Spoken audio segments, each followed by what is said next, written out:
Insurance isn't one size fits all. That's why drivers have enjoyed Progressive's Name Your Price tool for years now. With the Name Your Price tool, you tell them what you want to pay, and they'll show you options that fit your budget. So whether you're picking out your first policy or just looking for something that works better for you and your family, they make it easy to see your options. Visit Progressive.com. Find a rate that works for you with the Name Your Price tool. Progressive Casualty Insurance Company and Affiliates. Price and coverage match limited by state law.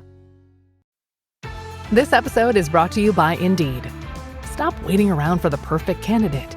Instead, use Indeed sponsored jobs to find the right people with the right skills fast.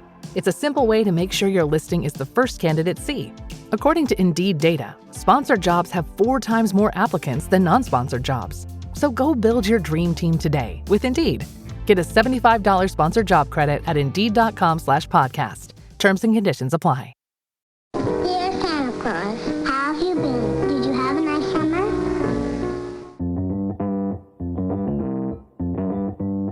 Live from the basement of the YouTube headquarters, it's the Stacking Benjamin Show.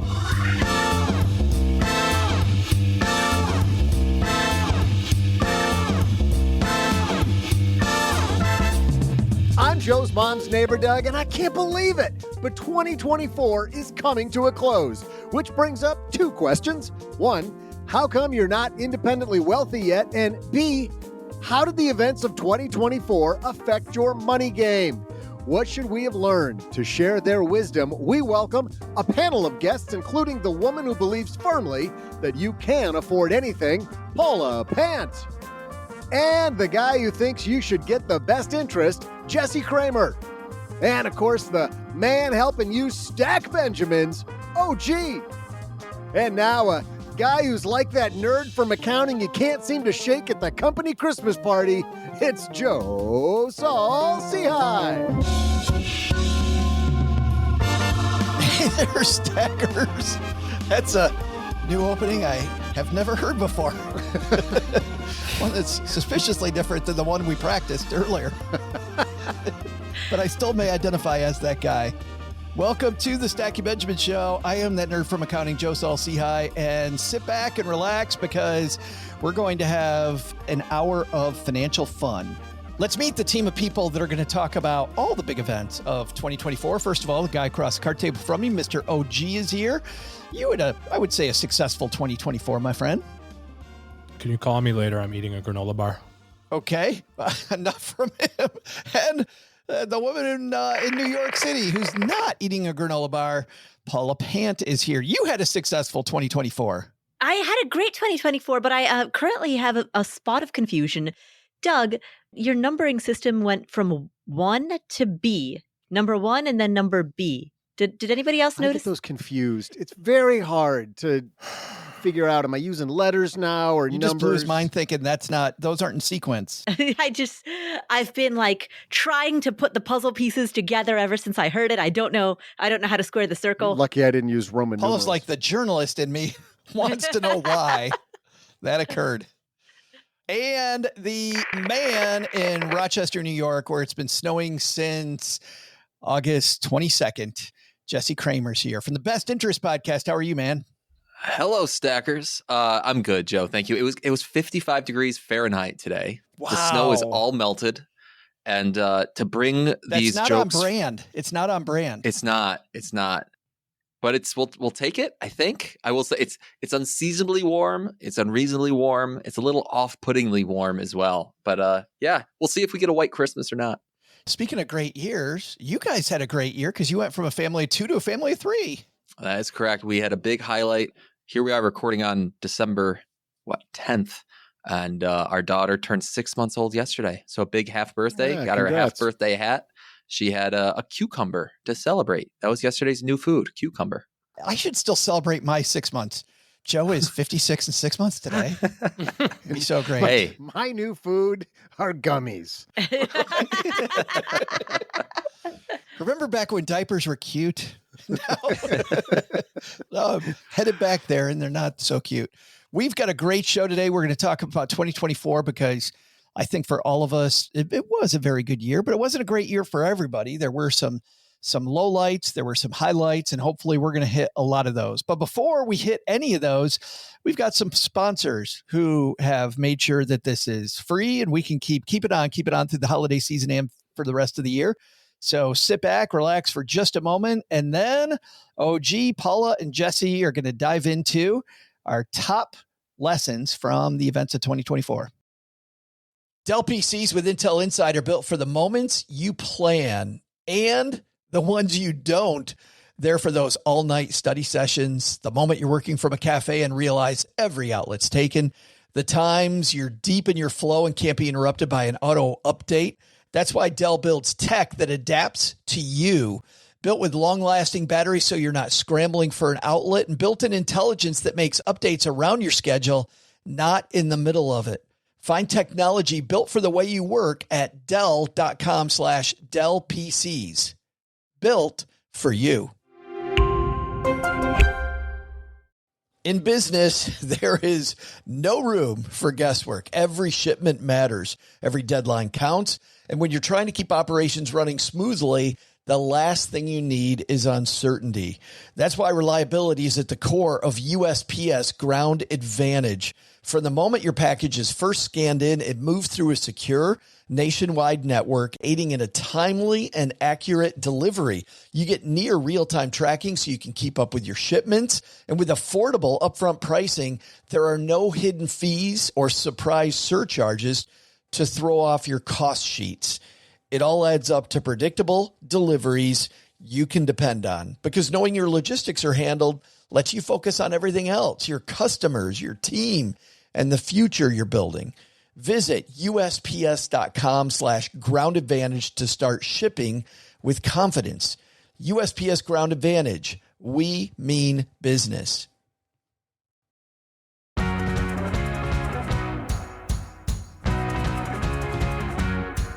All right. Are you done with the granola bar, OG? Yeah, no, I'm good. Yep, appreciate it. Fantastic. I need a little sustenance. Got a little, need a little carb loading. Well, let's start with you then, my friend. From the events of 2024, what's the top thing on your list we probably should have learned from? Top event. Oh, man. A big, broad brushstroke. Shockingly simple one. You can't predict the future. And you can try, but you are not going to be good at it. And so did you just take out every event of 2024 in one stroke? There it is. One stroke. And scene. Shortest episode ever. Doug, what should we have learned today? Well, what I was going to say, Joe, is what I mean by that is a third of the way through the year, we had an idea of how maybe the market was going to go. You know, halfway through the year, we had a pretty strong idea who was going to be running for president. The back third of the year, that changed, and we had a pretty good idea who's going to win. Then that changed, and we were pretty sure, oh, well, this is what this is going to be to the market. And then that changed again. And it was like, no matter what you know, if you were guessing or flipping a coin on any of those things, there was no guarantee that what you thought was going to be the outcome. And I look at it I actually feel good about this, because it just goes to show that everything could be crazy and still have, you know, the market can still do well. Your personal situation can still do well. Hopefully that was the case for this year. And there's a lot of external circumstances, but you don't have to play the game. It's not even a game you have to play of like, who's going to be president, or what's the market going to do, or what are interest, like all these different things that happened. It's out of your circle of control. So don't spend any energy on it. We're not going to spend time on the election, but just going through that, we thought these people were running. Well, and it's funny, even before that, I was going through the events of the year just to prep for today. Mm-hmm. In May, Donald Trump is convicted on all of these charges, with 32 different charges. And I thought, oh, dude's done. Well, that's that. Yeah, that's dude is done. And then fast forward to November, we elected him. And so talk about just a roller coaster ride in an election year. And thinking about it from a money standpoint, because we're a money show, a lot of anxiety around outcomes and a lot of anxiety around, well, if this person wins, or if this person wins, or, like whatever, setting the politics aside, people were really stressed about, what it meant to your money. And it doesn't matter. It's not even there's reasons to care about the political environment that you're in. But one of the reasons doesn't have to be, what's going to happen to the stock market, because there's been, whatever, however many presidents, 40 some odd presidents, right? And the economy's continued to do well over good presidents and bad presidents. You know what I mean? Like, spend energy on the things that have outcomes that you can control. And when it doesn't have something that you can control, I believe so strongly in not having any energy around that, because it kills you. Well, and let's put this much closer to home. Paula, on the Afford Anything show, I'd finally had enough. And for all the people out there that had said, I'm just going to buy one fund, the total stock market index, and chill, I went away from being nice and said, I think it's stupid if you have more than $100,000 and you're doing this. And we blew up our little portion of the internet. But what's interesting is that's in response to this. What people I saw this year a lot, Paula, was people going, why would I invest in international? I'm getting rid of all my international. Why would I invest in small companies? Small companies suck. Why would I invest in those? To OG's point, we can't predict where the market's going, Paula. Yeah, exactly. I heard a lot of that, especially at the beginning of the year when NVIDIA was this runaway hit. The Magnificent Seven was, like all of these gains were accruing to large cap. And so you started hearing people say, why would I ever own anything other than US large cap? Clearly, that's the only asset class that's worthy of owning. Ta-da! Which is funny because like a few years ago, everybody was saying the same thing about small cap. Right. And this actually ties 2006. They're not making any more land, Paula. I'm just going to load up on real estate. This actually ties in perfectly with the asset that I was going to bring up as one of the things that I learned from 2024, one of the things we can all learn in 2024 is just take a look at Bitcoin. Take a look at the headline space. Okay, I know it's a polarizing topic, and we won't go down that rabbit hole right now of whether you think cryptocurrency is a quote unquote good or quote unquote bad investment. But regardless of your opinions on it, just take a look at its salience. Take a look at the number of times it was mentioned in the headlines of mainstream media prior to November, prior to the big run-up versus post-November. When an asset is kind of bumping along and not doing very well, nobody talks about it. And it's when an asset is absolutely knocking it out of the park, that's when all of a sudden everybody pays attention again. And so the way that people felt about large cap stocks at the beginning of the year when NVIDIA was running away is the way that people feel now about Bitcoin. Like everyone's just chasing returns. And so I think one of the lessons from 2024 is you really see kind of chasing returns amplified. You see some very extreme examples of it. So learn from that. Don't chase returns. And the cousin to that is also don't feel FOMO about the fact that you didn't buy NVIDIA or didn't buy Bitcoin. Like don't chase returns / don't feel FOMO about, and have that FOMO level regret. Boy, I love this. We talk about the election. We go right into crypto. Jesse, let's talk about crypto for a second. Let's stop there because we had a lot of crypto news. Like I remember Bitcoin hitting 20,000 and thinking, oh my God, this is so overvalued. Then I remember hitting 40,000 thinking, oh my God, this is so overvalued. It hit 100,000 just a week and a half ago. What do you think about crypto now? Like into 2025, what can we learn from the crypto craze? Is it, quote, too late to get in or I should get in? I mean, where are you at with the crypto game? I have no idea how to answer that. It's such a hard question to answer, but I could explain. I think part of the reason why, Joe, is because I could make a pretty sound, reasonable, logical argument on both sides of that question. On the one hand, I could say, where exactly is the intrinsic value in Bitcoin coming from again? Because as far as I'm concerned, you could buy a Bitcoin today, and a year from now, you just have one Bitcoin. And it's kind of ironic that Bitcoin's here to replace the dollar, and the only way we have to measure it is by measuring its value in US dollars. So I don't know. And so, it's kind of like a lump of gold. You buy a lump of gold, it sits there on your desk. What do you have a year from now? It's the same lump of gold. So there's that argument to be made against it. But then at the same time, you say to yourself, well, there's some intrinsic value in the blockchain and the security that it provides. And I understand some of that. I won't pretend to understand all of it.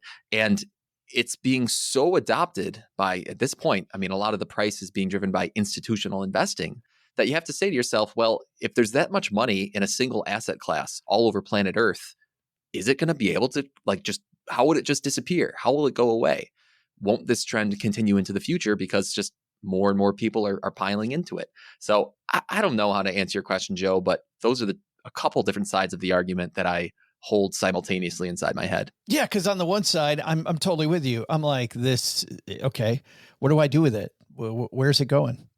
I got no idea. But I've been making that argument forever while I sit on the sidelines and watch other people, which goes back to Paula, your point about the FOMO, right? Mm-hmm. I mean, I'm sitting here, I never get FOMO, and I'm like, what did I do? And in fact, my spouse, Cheryl, even said at one point, because my brother-in-law has been a fanboy of crypto for a long time. Like, he is a use case guy, right? He's not this guy like, get in because I'm going to get rich. He's like, get in because I think this is a piece of the future. So he bought a long time ago. He has made a killing, obviously, on this stuff. I remember making fun of him in 2017. At the holidays, 2017, I was making fun of him. He can clearly make fun of me today for doing nothing there. Man, what do you do with it? But how do you, out of curiosity, for you guys or for anybody who's listening, how do you not go back to the moment that you knew about Bitcoin or Nvidia, as an example, and go, I seriously didn't put $1,000 in this crap at $1? Like, what was I doing? Why did I skip that? Because then you do the math, right? You go, well, if I would have bought this when it was 25 cents per whatever unit, then I would have, slightly under 2 billion today. Like, how do you not want to have a scream pillow? Right. Because you're like, that'll never happen again, right? You're like, well, I had my shot. Like, I had my shot to change the family tree. All I had to do was have a little bit of foresight. Wait, we can use screen pillows for that too? At this point, every time Bitcoin goes up, I yell my safe word every single time. Yeah, Paula? Well, but we easily 3 years from now could be sitting here having the same conversation about Ethereum, about Solana, about gold, about Hold on, I'm writing these cattle down. futures. Which ones am I supposed to be buying, Paula? And how much do I put timber. in it? I mean, we never know. Well, and let's talk about all those other coins, because Paula, you've had crypto experts on. We've had crypto experts on. Jesse, you've talked about crypto. I thought Ethereum was a better use case. Right. I thought Ethereum was definitely better use. So I loaded up on Ethereum for a while. By loaded up, I mean I put $2,000 in it. Woohoo! Like, put next to nothing in terms of my portfolio in it. That's a lot of money, I recognize, for some people. But for me, I was like, okay, let's just dabble a little bit. It went nowhere for a year, and I just sold it off. I'm like, I just don't get it. I don't care. And yet it's Bitcoin that ends up being the winner. Can we pivot from that? Because on Monday, Paul and Jesse, you weren't here, but we did the latest thing. Let's talk about the other coin to 2024, the Haktua Girls coin. We had this with NFTs, right? NFT scams going on, bunch of people getting rich, just a few people. That was a couple of years ago. We had Sam Bankman-Fried. Now we got the Haktua Girls coin. Jesse, what do you think about that? Is there a lesson there? I just had the Haktua chart pulled up on my computer here. Well, because when Josh asked that question, when OG asked that question about how do you sit there and not kind of pull your own hair out, thinking to yourself, I could have thrown $1,000 at Nvidia when it IPO'd, or I could have thrown $1,000 at Bitcoin when I first heard about it in 2017. And one of the reminders, and we have to remind ourselves of this idea of survivorship bias, there are so many other things out there that you could have thrown $1,000 at that currently would be worth zero. Mm-hmm. Yeah, but the one I did would be worth 2 billion. So right, and that's part of the human condition that you're going to have to combat. OG is that little voice in your head. Live with that for the rest of my life. I mean, something that makes me feel okay is the idea of like, you missed that 1 in 1,000 investment, and you dodged the 999 outright frauds. So on that, do you feel okay with that? I feel okay with that. But I honestly think that's the way to approach that problem, is, at least for me personally, is just to say like, for the rest of time, I will miss out on buying the biggest stocks at their IPO, because I don't buy stocks when they IPO. That's not how I invest. And I just have to live with the fact that I am missing out on lottery cards, lotto tickets, because simultaneously, I'm also missing out on all the IPOs that immediately lose 90% of their value. Well, I mean, I look at two examples that are both reasonably large public equities. So one is Kava, which is a fast casual Mediterranean food chain. It's sort of like the Chipotle of Mediterranean food, right? Since its IPO, it has absolutely skyrocketed. On the other hand, you've got Bumble, which is a dating app. And I don't know what its latest numbers are, but it definitely, if you trace its history from IPO through at least most of its history, I haven't looked at it recently, it really tumbled, right? And so that's It bumbled. Tumbled? Yeah, it bumbled. Yeah, it's a pretty bumbling stock. And so you can't throw $1,000 at everything. For every kava, there is a bumble. Speaking of stocks, let's just pivot there for a second. Jesse, we'll get to yours in a second. I hope I'm not stepping on yours, but June 18th of this last year, NVIDIA briefly surpasses Microsoft to become one of the most valuable companies in the world by market cap. This is from Britannica.com, by the way, that I'm getting this.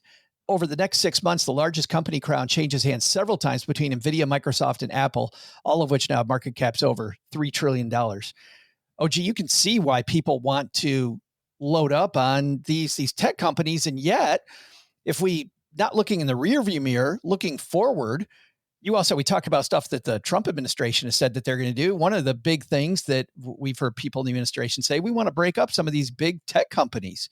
Could people be stepping in it by jumping in at this point?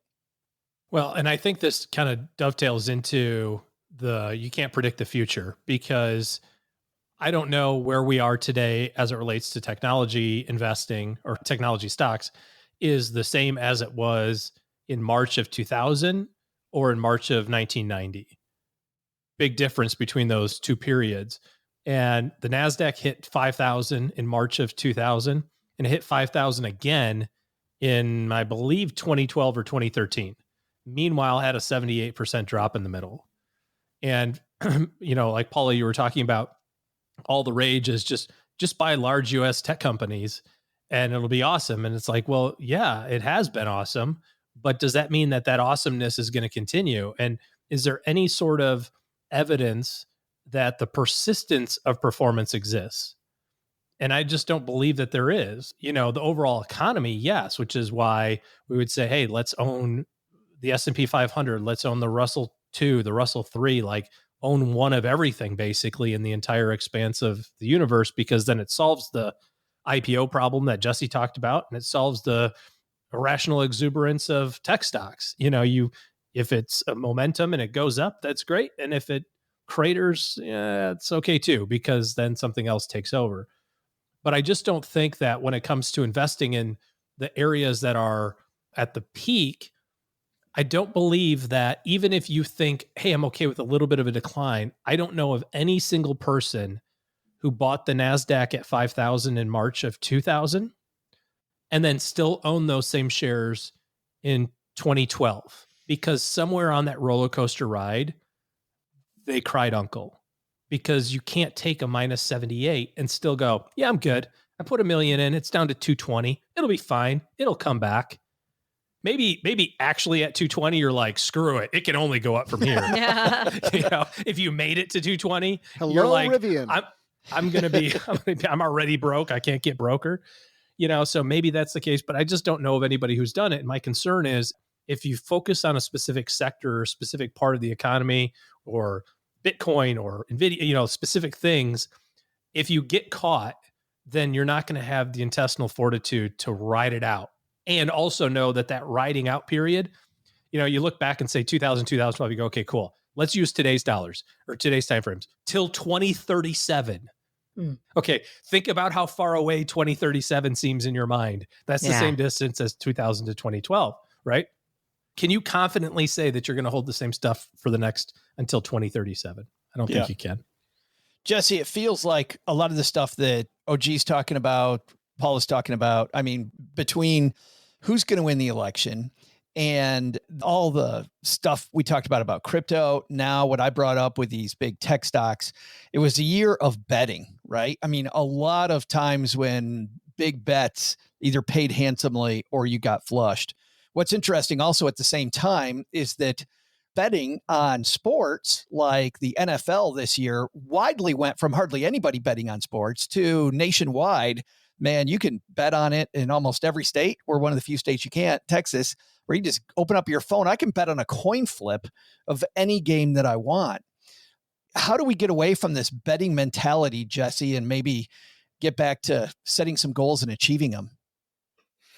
How do we get away from that betting mentality? I was just listening to one of my go-to heroes, Uncle Warren Buffett, last night. And one of the quotes in this particular interview had to do with It had to do with the negative repercussions, I'm paraphrasing here, when someone can wager a small amount of money in order to obtain a large amount of money. And specifically, Buffett was talking about indexed futures, I think, or like 0-day options. He was talking about options trading, basically, where someone, right, can make a really small wager. And this was back in like 1984.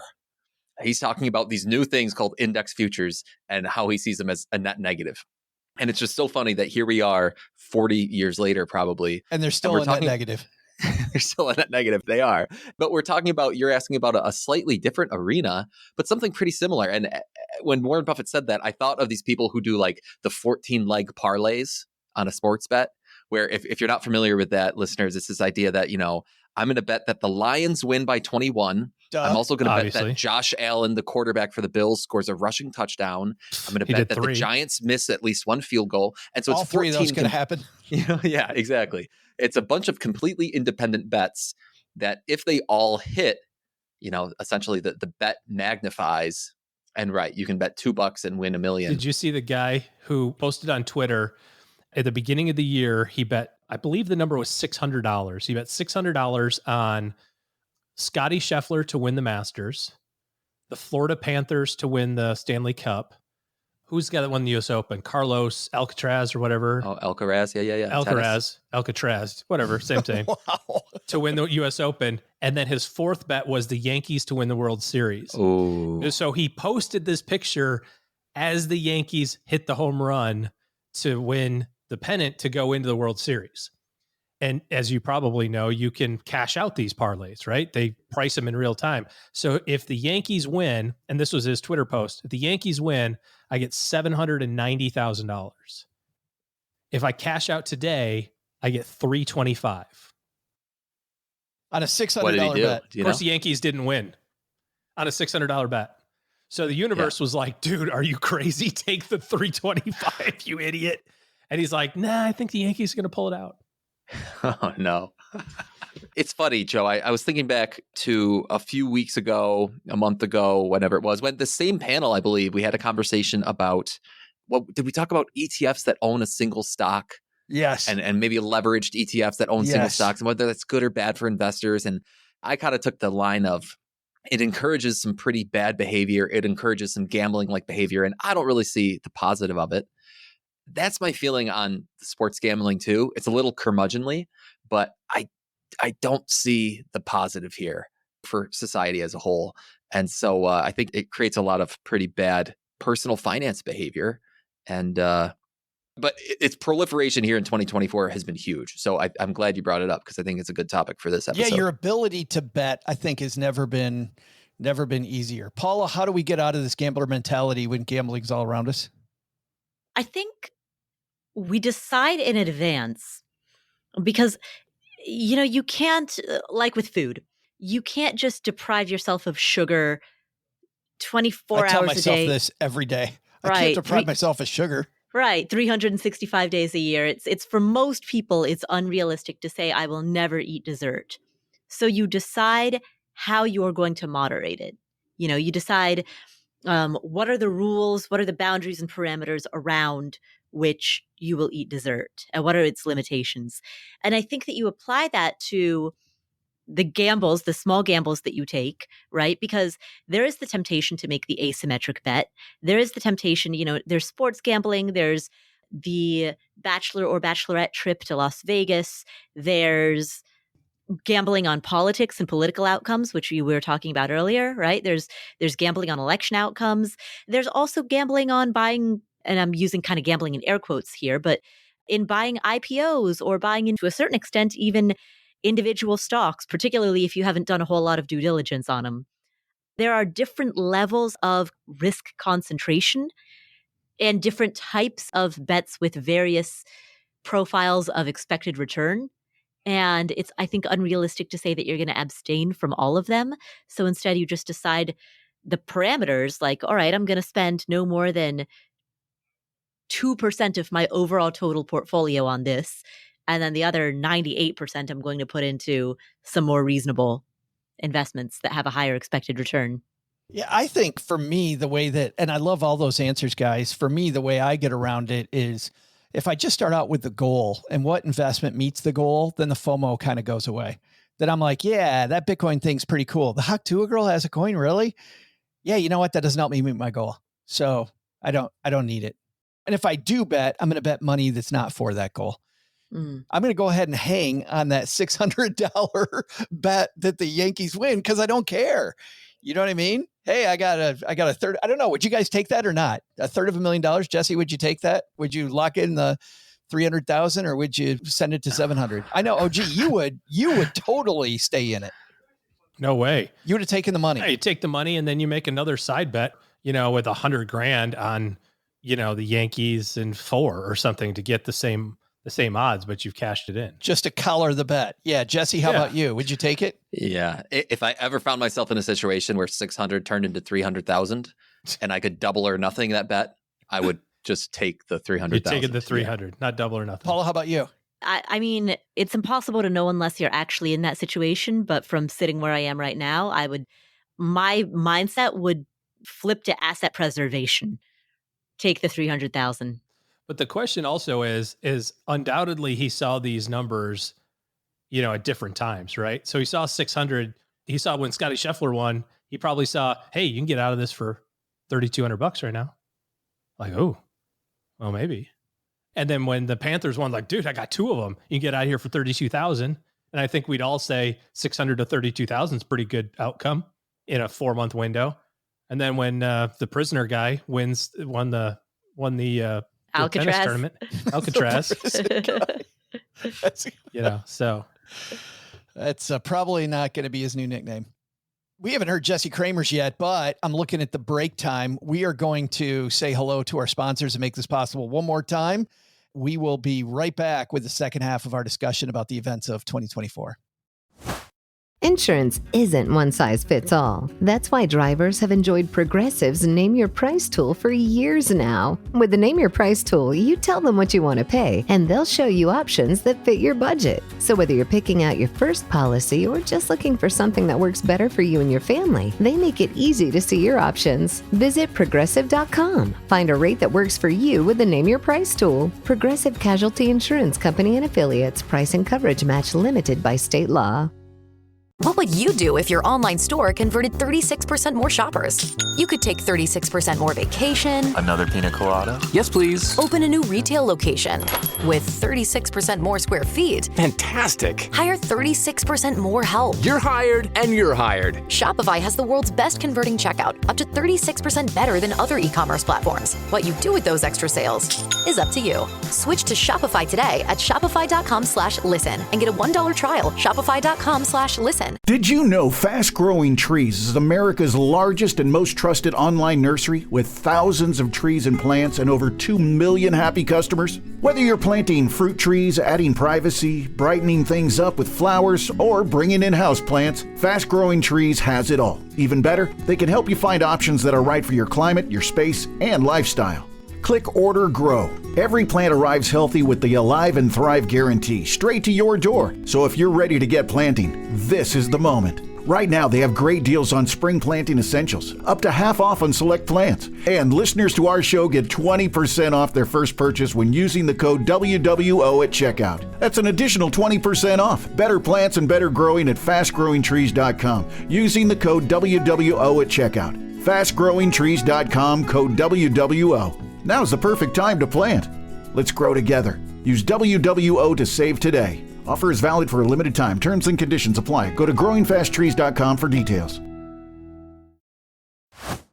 This is Erin from Colorado Springs, and when I'm not teaching 3 boys how to patch hockey stick holes in drywall, I'm stacking Benjamins. All right, Jesse, we got so carried away that you're going to get 2 in the second half. So what's your first one? Well, that's okay, Joe. And actually, I can only do one if that makes more sense, because my first one was AI-driven market behavior, like the AI industry and concentrated returns in tech, and also just the proliferation of AI usage in general. I mean, the way that people are using ChatGPT or image generators, or my podcast producers, here's one for you, as you all fellow podcasters. My podcast guys recently said, like, can you read us this script? Because there might be a time when we're editing your podcast and we need to like have you re-say a word. and we're going to have AI recreate your voice to re-say that word just to save time. That's kind of cool and freaky. But anyway, that was my first one. Until your producer has you saying all kinds of stuff that it's like, Grandma, it's Jesse. I need $1,000. Can you wire it to my account? My account number is this. You're like, this doesn't seem like a script I would say. It's like, no, just read a weird script. Just read it, clown. Well, you guys are all screwed because your voices, all four of you, even you, Doug, I mean, your voices are so out there saying so many different syllables that AI is going to be able to recreate you so easily. All the deep fakes. All the people want to deep fake the Stacking Benjamin show. There's a ton of them.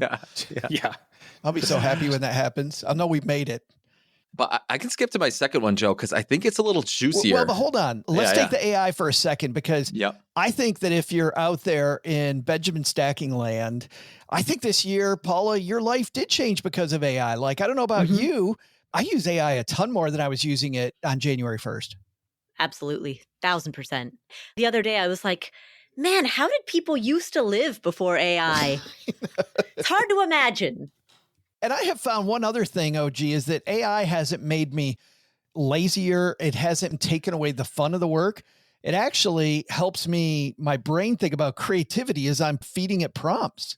This is the thing with all technology, right? It's at the end of the day, the whole purpose of it is to continually upscale the things that you're better to do than the technology can do for you. I mean, it's like it was us plowing fields, and then people were like, wait a second, let's take animals, and the animals can plow the fields. Like, well, they're better at it than we are.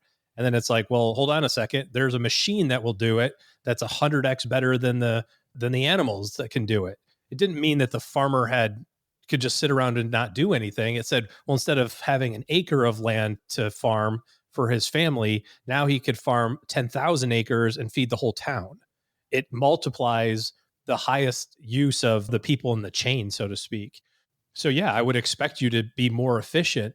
And there's some downsides to that, or some potential downsides people think anyway. It's like, well, it's going to take away jobs and whatever. It's like, well, no, it's going to mandate that we start using higher and better use of ourselves in these other things that are more productive. I'm interested in the AI component of it, particularly around with my kids. There's been a couple of situations in our kids' school where the boys have written something and then it gets flagged as an AI. And, I trust my kids, and I feel like they would tell me the truth if they were kind of, gaming the system a little bit, and they've been flagged incorrectly. And the argument from the instructors or the teachers are, well, you're not going to have this in the real world. And I'm like, are you freaking crazy? What do you mean you're not going to have this? That's like telling a kid in math class, well, you got to know how to do this by your paper and pencil. You're not going to have calculators when you go to engineering school. It's like, the tool is meant to improve, again, like move you to a higher level and expand your thinking. And so I'm looking at it from the perspective of like, well, I believe strongly that it's effective, but like, where are the downsides, and how are people going to lean into the downsides that are not necessarily actually even downsides? A la, well, you're not going to have a calculator in the real world, so you got to learn how to do calculus by hand. It's like, well, no, I mean, I agree you need to know how to do calculus, but doing it by hand is pretty stupid when you can do 1,000 problems using a calculator instead of one problem at a time. But you should know the mechanism behind the machine. But you should know how to think about the problem. And what we're trying to do is to create, at least I think anyway, we're trying to create how to do the thinking around the solution. I want to go into the other side of this, though, because you very quickly said people are talking about losing jobs. I want to talk about the other side of it. I want to talk about losing jobs. I want to stop there. Jesse, do you think in 2025 and 2026, we can see people lose their jobs because of AI? At least some people. Yeah. But going back to OG's point, back in 1830, a hell of a lot of farmhands lost their jobs when better plow technology came around, and other jobs were created. And I think that's this term, creative destruction. The creative destruction of the economy is that innovation comes about, and it does lead to some industries or some jobs or some businesses going out of business because they've been innovated away, and some people lose their jobs accordingly. But often that means that the new technology, whatever new that comes in, helps create new jobs or create new opportunities for employment. And it's a net benefit for the economy, at least so far. That's the way the economy's played out over the last few hundred years. Well, no, I tend to agree with you, but I do think that, you used an analogy of farmhands and then we get better plows or better technology there. I was thinking around the early 1900s and all the gas lamps and the people that went around and lit the lamps. And then we came up with light bulbs instead. But Paula, I do think this is a touchstone time. Like there are going to be people that lose their jobs. And man, if you're somebody who's in the crosshairs, if you're one of those farmhands, to use Jesse's analogy, or the people in the gas lamp industry, I think you got to kind of be awake and ready that change is coming. Yeah, absolutely. I mean, I agree with Jesse. There were plenty of typewriter manufacturers that lost their jobs, plenty of cassette tape makers that lost their jobs. Those will come back. Cassette tapes are making a comeback. But as long as there's pencils, there will be cassette tapes. You got to be so old to get that. Anyway. Sorry. I think with AI, I think there are two fundamental differences. One is that the progress is exponential rather than linear. The second is that many of the jobs that are being lost are the ones that had a high barrier to entry and required many, many years of training to be able to get. So it isn't, in history, many of the jobs that have been lost by new technologies have often been jobs that have required, we'll say, less training than that of a software developer, right? And so now you have these jobs that people have spent an enormous amount of time training for. And so the training burden, the retraining burden, feels like a much higher burden. But that being said, that doesn't necessarily mean that the people from the jobs that are being eliminated need to retrain in some completely new and different field. It may just mean there's another class of occupations that don't exist yet that are adjacent to what they have already trained in that require more human to human. Like the people working the robots. Yeah, exactly. If your job's being taken over by the robot, then you're the person working the robot. Yeah, precisely. I find that really interesting, but Jesse, we'll stick with you. You said you had a more salacious one. I'm always interested in salacious. Yeah. So I know this is the topic du jour in a lot of the headlines, but I really do think that this United Healthcare CEO, Brian Thompson murder is a major story beyond just the human aspect of it. I think it's a major story in our investing world because it's a story about corporate America and corporate leadership and governance, and it's related to the stock market in that way. It's a story about corporate profits and how companies earn their money, how those companies interact with everyday citizens. And I would bet most people listening to this podcast right now, whether they realize it or not, own United Healthcare. Whether you have a total market index fund, an S&P 500 fund, target date fund, you own United Healthcare. And so I think that's kind of interesting. And it's bringing things into focus. I also just think it's such an interesting story because most of the opinions I've been reading online, I was just talking to someone about this, maybe I'm stuck in the wrong echo chamber. So I'll start with that. But the opinion I've been reading over and over that does kind of boggle my mind. People are saying like, yeah, it is murder, but don't you see that United Healthcare and therefore the CEO are committing a lot of crimes too? And don't you think he's guilty of something serious? And to me, that's a wild opinion. It does just blow me away. Mm-hmm. The lookalike contest they had in Bryant Park, I was like, what? Who would go to that? Like, that was just horrible. To me, it opened my eyes to the way that other people are thinking about this murder in a way that much different than the way I thought about it. It opened my eyes to some extent to the way younger people are a little nihilism that I think some younger people view the world and view our society through. And it also just, again, kind of bringing it back a little bit more to the money topics is this idea that whether it's individual people moving forward, thinking about what corporations do, individual people thinking about the way their money is invested, is it corporate boards and corporate CEOs thinking about what their corporations do to turn profits? This is a very interesting moment, I think. And I don't know, I have to take some of my thoughts and make them a little more concrete, and I plan on doing so in the near future. But to me, this is a very interesting thing that we'll probably learn and see some long-term repercussions from. Yeah, I heard a pundit on one social media platform a few days ago that I agreed with, Jesse, which was, if you believe that, healthcare in America is messed up, number one, and if you believe that United Healthcare is not the best company when it comes to claims experience and denying too many claims, this still is murder. Everybody has the right to their day in a court of law, right? Right. And to just go out and go, yeah, I don't like it, I'm taking them out is, yeah. And that reaction also blew my mind. But are you going to see, do you think we're going to see PR on the company's behalf then? I mean, you're going to see the United Healthcare PR machine start working about, hey, we're not the bad guy. I don't know. I don't particularly have any significant interest in talking about this, honestly. I think it's really sad because I think it was a pretty disturbed individual who did a really jacked up thing and did it to a guy who, was doing what he thought was best. And that doesn't mean that it was the best, but I don't know anything about the CEO.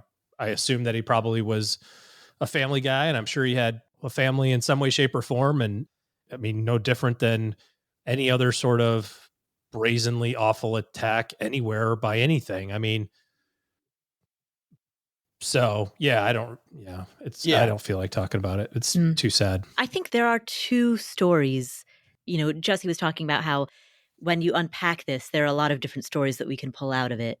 And two of the stories that I see, one is that there's sort of a microcosm of some broader themes in our time.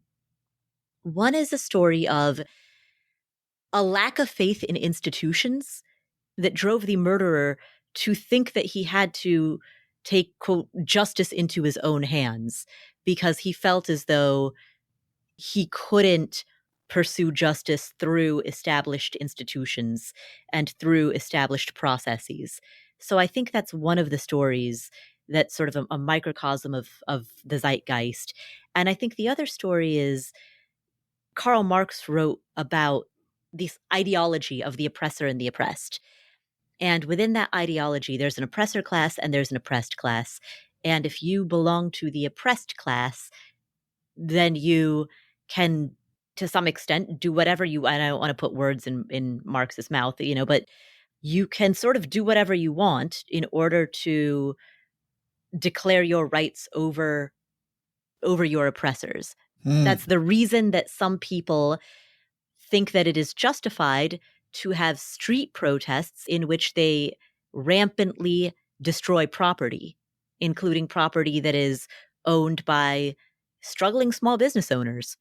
But they say, well, we've been really oppressed for a very long time, so our protests don't have to be peaceful and property destruction is justified because of everything that we have suffered, right? It's that core philosophy of the world is divided into oppressor and oppressed, and the oppressed have carte blanche to do whatever they want, which obviously I vehemently disagree with. Vehemently disagree with. But I think that there are a lot of people in society who disagree with me and who feel that way.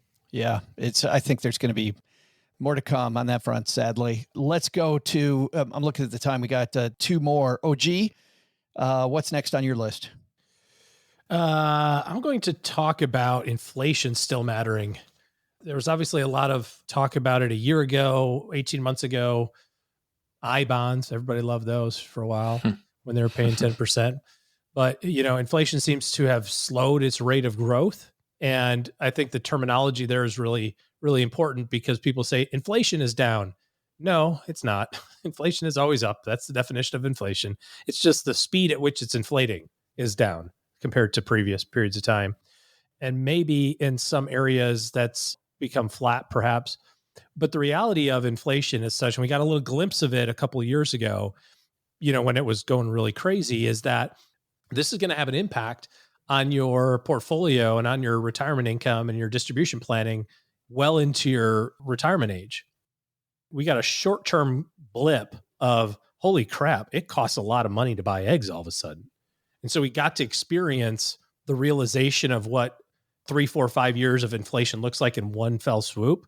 Now do that 3 or 4 times throughout your retirement and recognize that under normal circumstances, without those wild swings of COVID, under normal circumstances, it's more like death by 1,000 paper cuts. And the outcome is the same. You buy a gallon of milk for $5 today, and in 25 years from now, that gallon of milk will be $15. And if you don't have an income that increases with inflation, you're going to be in a world of hurt. And so you got to experience, I'm using milk as an example, eggs would probably be a better one. Eggs were $3 and then they became $7. And people were like, what the F? Well, the reason it freaked him out was because your income didn't rise commensurately with that price change, right? That's why it wasn't the fact that they were 7. 7's just a number. It's the fact that my income stayed here and this thing went up more than my income did. Now extrapolate that out over your retirement lifetime. You retire at 60 and go from 60 to 90 or 60 to 85. This is going to happen again. Only it's going to happen a lot slower. And so as you think about your financial independence, how this matters is as you think about your financial independence, remember, we've talked about this a million times and I still get questions about it. You don't have to be conservative on your 65th birthday just because that's the day you're retiring. You still need to have money that's growing with inflation or outpacing inflation. You need to have 10-year money and 12-year money and 15-year money and 25-year money because you're going to still need those assets to be producing growth when you're 85. So even though inflation's changed, it's a little bit slower. The rate of inflation is slower. I think inflation is still an important topic. I find this interesting, Jesse, what OG's talking about, because, last year on our list, everybody was talking about inflation, about how inflation had been this silent thing that nobody really cared about. And all of a sudden it's the number one thing that everybody cares about. Maybe, I guess what OG's saying, maybe it was a blessing in disguise that, hey, now we're all pretty damned aware of inflation and how that might hit us. OG's right in that we had such a long period of pretty tame inflation. Now, you guys lived through and probably have some memories of, what was it, the 70s? Oh, 80s? Easy. Yes. Sorry. So there's been really high inflation before.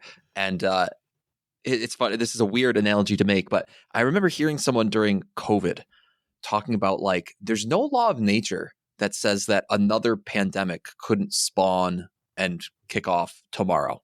As far as virology goes, I know, but it's kind of similar where it's inflation. It's not something that you can necessarily keep down forever. Or here's something that I've been having some conversations about recently in the light of President Trump getting elected again is if some of these policies that could potentially, I want to say loosen or some kind of favorable business policies, or whether it's lower tax rates or just lower interest rates in general, or whatever it may be, some of these stimulative policies that might be coming forward in the forthcoming months, inflation might come back. It totally might come back. And that statement can be true, as OG said, throughout future years, throughout someone's retirement. And I think it serves us well to be aware of that. I just think totally being aware of it is a great thing, because it was surprising how people just kind of went to sleep on it. And then wait, what? Huh? Paula, you've got the last one. What's one more event from 2024 we should have learned from? Well, so mine actually relates to housing. Whoa. And we're really shifting the focus here and going to real estate. And it is that even in an era of high interest rates, basically the broader lesson is just because you want something to be true doesn't mean that it will be true. And what I mean by that is that for years and years and years and years, I've heard so many people say, well, housing prices have to come down. They just have to. They're too high. Housing feels too expensive. It's out of reach. And once interest rates go up, won't prices come down? And for many, many years, I've said, no, that's not what's going to happen. And I've tried to show them data, and I've demonstrated, look, there's actually historically, there is a slight positive correlation between interest rates rising and home prices rising. So it is not the case that when interest prices rise, home prices fall. Actually, it's the opposite. When interest rates rise, home prices also rise, historically speaking. I said that ad nauseum prior to when interest rates went up. But nobody believed me because everybody wanted to, I shouldn't say nobody, but, people. Now let's go with nobody. Not one person. The entire, everybody's like, Paula Pant, what's she talking about? Yeah. People really, really pushed back on the idea. People kept supporting this assumption that when interest rates rose, that means home prices would fall. Even though the data did not support that, people really wanted to believe it. They wanted to believe it because homes felt unaffordable. And they couldn't imagine what was going to come down the pipeline, when interest rates rose and homes would feel even more unaffordable. And sure enough, what happened in 2024 is it followed the exact same historical pattern that we've seen for decades, which is that slight positive correlation between interest rates and home prices. Generally speaking, when interest rates rise, home prices also rise. Ta-da! That's what's happened in the past, and that's what happened in 2024 as well. We still have a very tight supply, OG, of housing for people. It seems like getting that money together for your first down payment. Let's say you're out there in Stacker land, you're trying to put together your first down payment. In a world where it's tougher every year, man, do you try to pull the trigger quicker and put less money down, or do you hang on longer? Well, I don't know that there's a right answer here. I suspect that it's probably not great to do the 3% down, if you can avoid it and maybe get closer to 5 or 10. But I think this also goes to the conversation around need versus want and timeframes. I remember buying our first home under the guise of God's not making any more land, so we better get on in this development now because they're probably not going to do any more developments in this city ever for the rest of my life. So I better buy this lot now. Then the market promptly went down and we lost half of our value in our house 12 months after we bought it, which was really awesome. The feeling of now or how important it is very, very, very real of like, I'm X number of years old. I've been doing X thing. I need to do this thing, right? I need to have this house. I'm starting a family. We need a bigger lot. We did, and it feels very constrained, but I can also look at it from the perspective of the past 25 years, looking backward and going, wow, I still have a lot of tomorrows. Like there's a long runway between now and when I'm going to hang up the shingles forever. And it wasn't that important. Would it have mattered one extra year to save money, to have a little bit bigger down payment? Would it have mattered to do a little bit more intelligently around the house? I feel like when we bought our house, no kidding, in Novi, I feel like if I would have had 4 more months, I would have been able to see the crest of the hill and gone, finally, maybe we ought to wait. And then we would have waited for it to crater and been like, sweet, good thing we waited. But I didn't, because we had that strong pull as a young person of like, I need to make it. I need to demonstrate that, like, I'm successful or whatever that was. And I'm just trying to grasp at words. But this also kind of ties into, my real firm belief that there's always enough time. And when people feel like there's the compression of that and you're like, oh my God, I'm 45 and I haven't done anything. I feel you're more susceptible to doing the wrong thing than just compoundingly doing the right thing. All you need is just to do the right thing, and just the time will work itself out. When you're 45, you feel like 55 is forever away. But looking at you two guys, if I asked you how far 45 is from 55, you'd be like, dude, it's a blink. When you get to 55, you'll look back and go, that was like yesterday, man. I have a lot of experience, but that felt like yesterday. So you have more time than you think when it comes to this stuff. And I feel like if we were just okay with going a little slower in these decisions, then I think we have a little bit better outcomes. Instead of putting 3% down, put 5. Instead of 5, put 10. Even if it means you got to wait an extra year, it's going to be okay. I think that I'm running out of time thing takes us full circle back to that gambling mentality that we talked about, right? When I feel like I'm running out of time, I'm like, you know what? That's when I start betting on which crypto is going to go next. Oh, the Hot Tua woman has a story about the guy who put all his money in the thing because he retired, got laid off, only had $800K, gets diagnosed with some health issues. And I'm 60. I don't have any time. I need to no, man, you're good. Just hang out for a little bit. It'll be all right. There were 2 more that we didn't talk about, but I think are big events. I think that, when you live in Asheville, North Carolina, and there's a hurricane, like you're like, I'm good, I'm fine. I think that was a big lesson on, OG, I guess back to your point that we don't know when things are going to happen, right? We just, stuff comes at us out of the blue. Yeah. I mean, tomorrow's not promised to me. I saw this thing the other day on a message board that I'm on.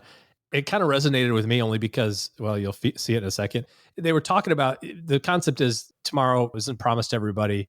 And the author was like, there's probably a bunch of people on this message board that have piles of wine at their house, like waiting for the special occasion to crack this, these bottles of wine. Like, I'll wait until, and he's like, there's a really good chance you might not get to all of them. Even if you went even a moderately important day, I should have a nice bottle of wine. Like if you've been collecting wine for a while. OG brings it back to drink all your wine today. Well, you don't need to save it. Just start enjoying it, basically, right? Yeah. It's okay. It's okay. Because tomorrow's not promised to everybody. I think that is one. Another one was Pink had a major U.S. tour this year. Beyonce had a major tour this year.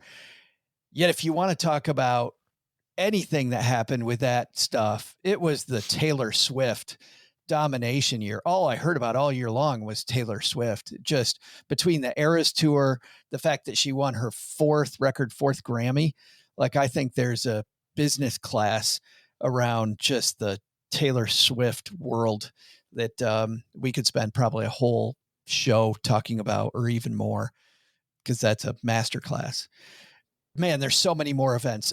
You know what? How about world insecurity? I mean, Syria, the stuff in Syria that just happened, all these events that popped up around, just a crazy, crazy year 2024 was. Well, let's talk about something else crazy. What all of you are doing the rest of your year. We only have one more live show for 2024, OG, and then we say goodbye. That'll be on Monday. What do you got going on this week? You got a birthday. Indeed. Watching football, man. I wasn't too sure how I felt about the playoff situation. I feel like they got the right teams. Talk about college football. I'm football. excited that there's really 3 games on Saturday, and they're all banger games. The downside is that if you look at the bowl schedule on the back end of it, yeah, they all kind of suck because all the good teams are being used up in this playoff situation. Sucked into this thing. Yeah, and I feel like for being the number 1 team in the land, Oregon got the short end of the stick there, man. I don't know. I mean, they got a bye. That's pretty good. Yeah, but they still have a lot of strength on that side of the schedule. Compared to the number 2 team or number 3 team or number 4 team, there's no clear path. There's no easy path. I think Penn State has an easier go at it. So they got to play SMU at home. Oregon's playing the winner of what 2 teams? Ohio State and Tennessee. I don't want to face either one of those, but I get to face SMU. Ohio State's really scary. Says the University of Michigan guy. And then after that, then Penn State plays Boise State. And don't get me wrong, SMU and Boise State fans, I will take SMU or Boise State. So you're going Penn State's winning this no matter what. I'm not saying that. I'm just saying that if you're the number 1 team in the country, how come you're not playing the smaller universities? How come you get the winner of Ohio State and Tennessee? I don't know. Anyway, that's for another day. Jesse Cramer, what's going on at the Better Interest podcast? What is going on? We're rounding out an all-time year. We're approaching episode 100. I think we're about to. I know. I just read that. Yeah. I'm trying to think. Episode 96, I want to say, will be out next week. And so we'll have episode 100 early in 2025. Should be a banger. We might go through a minor rebrand. That's exciting. You're going to call it the Better Interest podcast, aren't you? That's on the table. Just got to go on the table. I will say it's probably on the chopping block, but at least it's on the table. 1 star, Kramer. 1 star. Here's a fun question for you. Who's more famous globally, Taylor Swift or Cristiano Ronaldo? If you want that answer, you're going to have to go read at the Best Interest blog, because that was a recent post, because there's a pretty interesting investing lesson tied up in that question. Look how I set you up inadvertently. You're welcome. Thank you. Thank you. Thank you. You're welcome. And that's at the Best Interest blog and the Best Interest podcast. Paula Pant, how are you finishing out 2024? Oh, 2024, we've got a lot going on. So we recently aired an interview with Cody Sanchez, who talks about those Main Street small businesses, laundromats, dry cleaning companies, HVAC, plumbing. She talks about acquiring small businesses as opposed to starting one from scratch. We also interview Paulina Pompliano, who has interviewed we interview the interviewer, basically. Paulina has interviewed and profiled a lot of thought leaders from a huge variety of disciplines and gleaned lessons from this big interdisciplinary, multidisciplinary set of people who, lessons gleaned from that can apply to any of us or all of us. And then we have a big New Year's Eve episode that we're planning. On the first Friday of every month, I do a monthly economic update where I talk about what's happening in our economy and in our world. The last 3, really, October, November, December, have gone deeper than we typically go when it comes to macroeconomics, geopolitics. We decided, we're going there. And so we're going to tie this all together in our big New Year's Eve episode where we do our own look back on 2024 and talk about what's happened, and then look ahead to 2025. And we do so through a very purely economic lens. Awesome. And that's at the Afford Anything podcast. Yes. Where finer economic discussions occur. Well, sounds like a great year. It's a great way for us to round out our year here. I'm so thankful for the two of you, for Paula, for Jesse. Heck, I'm even thankful for OG and for Doug. How about that? We'll give everybody the group hug. But Doug's like, wow. I reject your group hug. It's already awkward. Come on, bring it in, man. Bring it in. That's going to do it for today. We've got one more episode that's going to be live. And then next week, we've got 5 of our greatest hits episodes to round out the year on the Stacking Benjamin Show. So Doug, take it from here, man. What should we have learned from our podcast about what we should have learned from the events of 2024? Here's what you should have learned on the podcast where we talked about what you should have learned over the last should have learned years. First, take some advice from OG and remember that you can't predict the future.